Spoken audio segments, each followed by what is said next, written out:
Hello viewers, আসসালামু আলাইকুম। City বয়েসের পক্ষ থেকে আমি এমবিআর খান আপনাদের সালাম এবং শুভেচ্ছা জানাচ্ছি। আশা করি আপনারা সবাই ভালো আছেন, আপনাদের ভালো থাকা এবং সুস্থ থাকা একান্তভাবে কামনা করি। গুলশানে রিক্সা ভ্রমণে আছি। গুলশানে রিক্সা ভ্রমণ করা খুবই এনজয়েবল। আপনি যদি দুই সেট পোশাক খরচ করেন তাহলে রিক্সায় ভ্রমণ করে আপনি সহজেই এক জায়গা থেকে আপনি এক জায়গায় যেতে পারবেন। আমি এখন যাচ্ছি গুলশান নর্থ থেকে গুলশান 92 নং রোডের যে মাথা যেখানে প্রেসিডেন্সি ইউনিভার্সিটি রয়েছে সেখানে যাব। আর এর জন্য আমাকে ভাড়া গুনতে হবে 40 টাকা। রিক্সাওয়ালা মামা আমার সাথে 50 টাকা আবদার করেছিল। আমি বলেছি যে ওখানে নির্ধারিত ভাড়া 40 টাকা।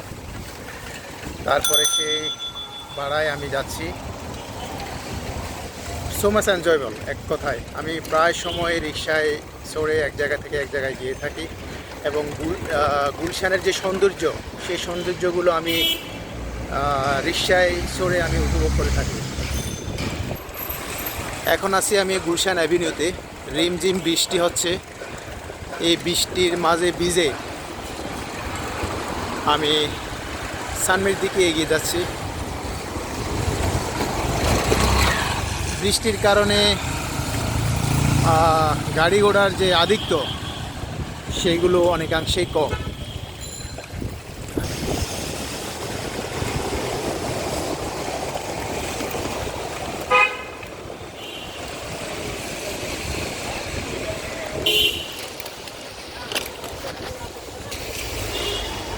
গুলশানের যে জৌলুস, আগের মতো যে জৌলুস সেই জৌলুস এখন আর নেই।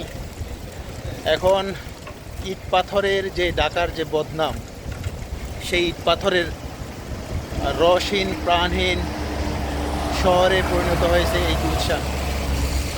আগে সাধারণত গুলশান বলতে সবুজের শহর বোঝাতো, গুলশান বলতে এলিট শ্রেণীর মানুষদের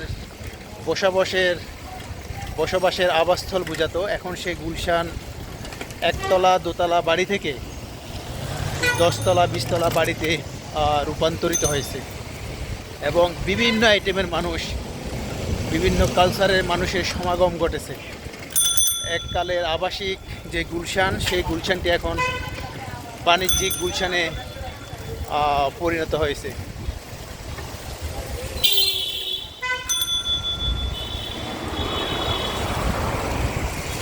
রিমঝিম বৃষ্টি হচ্ছে আজকেও সকালবেলা থেকে রিমঝিম বৃষ্টি, কখনো মুষলধারে বৃষ্টি, সব কিছু মিলিয়ে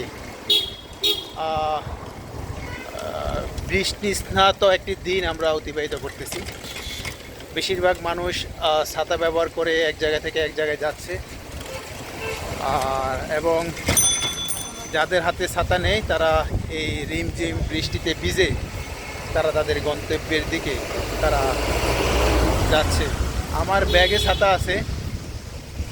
আমি এই অবস্থায় ছাতার প্রয়োজনীয়তা, ছাতার যে নেসেসিটি সেটি আমি অনুভব করতেছি না। একটু আধটু যদি বৃষ্টিতে না ভিজি, গ্রামের যে আবহাওয়া, সে আবহাওয়া যদি অনুভব না করি তাহলে সেটি কি করে হয়। ওকে প্রিয় বন্ধুরা, আজকের এই গুলশানের নতুন একটি এপিসোডে আপনাদেরকে আরেকবার স্বাগতম জানাচ্ছি, শুভেচ্ছা জানাচ্ছি। আপনারাও সুযোগ পেলে, সময় পেলে অবশ্যই গুলশানে আসবেন। গুলশানের আলো বাতাস স্পর্শ করবেন। আপনাদের সবার জন্য দোয়া রইল। আপনাদের সবার সুস্থতা কামনা করি। এই প্রত্যাশা রেখে গুলশান থেকে বিদায় নিচ্ছি। ভালো থাকবেন। আল্লাহ হাফেজ।